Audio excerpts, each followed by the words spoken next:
ಎಲ್ಲರಿಗೂ ಬೆಳಗಿನ ಶುಭೋದಯಗಳು. ಇವತ್ತಿಗೆ ನನ್ನ ಅಕೌಂಟ್ ಅಲ್ಲಿ 10,000 ಫಾಲೋವರ್ಸ್ ಕಂಪ್ಲೀಟ್ ಮಾಡಿದೀರಾ. ನಿಮ್ಮ ಪ್ರೀತಿ ಇದೇ ತರ ಇರ್ಲಿ. ನಿಮ್ಮ ಪ್ರೀತಿಗೆ ನಾನು ಸದಾ ಚಿರಋಣಿ ಆಗಿರ್ತೀನಿ ಅಂತ ಹೇಳ್ತಾ ಇವತ್ತಿನ ವಿಷಯಕ್ಕೆ ಬರೋದಾದ್ರೆ, ಹಸುಗಳೆಲ್ಲ ತುಂಬಾ ಗಲೀಜಾಗಿದ್ದರಿಂದ ಹಸುಗಳು ಮೈ ತೊಳಿಬೇಕಾಗಿತ್ತು. ಸರಿ ಅಂತ ನಾನು ಹಸುಗಳೆಲ್ಲ ತೊಳೆದು ಅವನ್ನೆಲ್ಲ ಇಟ್ಕೊಂಡ್ಬಂದು ಹಂಗೆ ಆಚೆ ಕಟ್ಟಾಕ್ದೆ. ಹಂಗೆ ಇವತ್ತು ಮನೆಗೆ ಸಂಪ್ ತೊಳಿಬೇಕಾಗಿತ್ತು. ಸಂಪ್ ತೊಳಿಬೇಕಾದ್ರೆ ನಮ್ಮ ಮಾವನ ಮಕ್ಳಿಬ್ರು ನಾನು ಒಳಗಡೆ ಬರ್ತೀನಿ ಅಮ್ಮ ಅಂತ ಹೇಳಿದ್ರು. ಅವನ್ನೆಲ್ಲ ಇಳಿಸ್ಕೊಂಡು ಹಂಗೆ ಸಂಪೆಲ್ಲ ಕ್ಲೀನಾಗಿ ತೊಳೆದಾಕ್ದೆ. ಹಸುಗಳೆಲ್ಲ ಒಣಗಿದ್ದು ಸರಿ ಅಂತ ಹೇಳ್ಬಿಟ್ಟು ನಾನು ಅವನ್ನೆಲ್ಲ ಇಟ್ಕೊಂಡ್ಬಂದು ಒಳಗಡೆ ಕಟ್ಟಾಕಿ ಅವಕ್ಕೆಲ್ಲ ಹಂಗೆ ಮೇವಾಗ್ದೆ. ಇವತ್ತು ನಮ್ಮಪ್ಪ ನಮ್ಮ ಮನೆಗೆ ಹೊಸ ಹಸು ತತ್ತಾ ಇದ್ರು, ಅದಕ್ಕೆ ಗಾಡಿನೆಲ್ಲ ಕ್ಲೀನ್ ಮಾಡಿದೆ. ಅಷ್ಟೊತ್ತಾಗ್ಲೇ ಹಸುನು ಬಂತು, ಅದನ್ನೆಲ್ಲ ಇಟ್ಕೊಂಡ್ಬಂದು ಒಳಗಡೆ ಕಟ್ಟಾಕ್ದೆ. ಹಂಗೆ ಅದಕ್ಕೂ ಮೇವಾಗ್ಬಿಟ್ಟು ಕಸರೆ ಕಟ್ ಮಾಡೋಣ ಅಂತ ಹೇಳ್ಬಿಟ್ಟು ಮಿಷಿನ್ ಹತ್ರ ಸ್ವಲ್ಪ ಕಸರೆ ಎತ್ಕೊಂಡೋದೆ. ಜಾಫ್ ಕಟ್ರಲ್ಲಿ ಮೇವು ಕಟ್ ಮಾಡೋ ಹುಷಾರಾಗಿ ಮೇವು ಕಟ್ ಮಾಡಿ, ಯಾಕಂದ್ರೆ ತುಂಬಾ ಜನ ಮೇವು ಕಟ್ ಮಾಡಕ್ ಹೋಗಿ ಕೈಯೆಲ್ಲ ಕಟ್ ಮಾಡ್ಕೊಂಡಿರೋ ಉದಾಹರಣೆಗಳು ಇವೆ.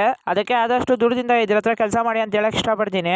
ಸರಿ ಅಂತ ನಾನು ಕಟ್ ಮಾಡಿದ ಮೇವನ್ನೆಲ್ಲ ತಗೊಂಬಂದ್ ಮೆಕ್ಲಿಗೆ ಹಾಕ್ದೆ. ಹಂಗೆ ಹಸುಗಳಿಗೆಲ್ಲ ನೀರಿಗೆ ಬಿಟ್ಟು ಇವತ್ತು ನಮ್ಮ ಮಾವನವ್ರದ್ದು ಬೀಗ್ ರೂಟ್ ಆಯ್ತು, ಅದಕ್ಕೆ ಹೋಗಿದ್ವಿ. ನಾವು ಹೋಗೋ ಪಟ್ಕೆ ಅವರೆಲ್ಲ ಸುಸ್ತಾಗಿ ಐಸ್ ಕ್ರೀಮ್ ತಿಂತ ಕೂತಿದ್ರು. ಅಲ್ಲಿ ಫೋಟೋ ಎಲ್ಲ ತೆಗೆಸ್ಕೊಂಡು ಊಟ ತಿಂದಂಗೆ ಮನೆಗೆ ಬಂದ್ವಿ. ಟ್ಯಾಂಕರ್ ಚಕ್ರ ಯಾಕೋ ತಿರುಗ್ತಾ ಇರಲಿಲ್ಲ, ಅದಕ್ಕೆ ಅದನ್ನ ಬಿಸಿ ನೋಡೋದಕ್ಕೆ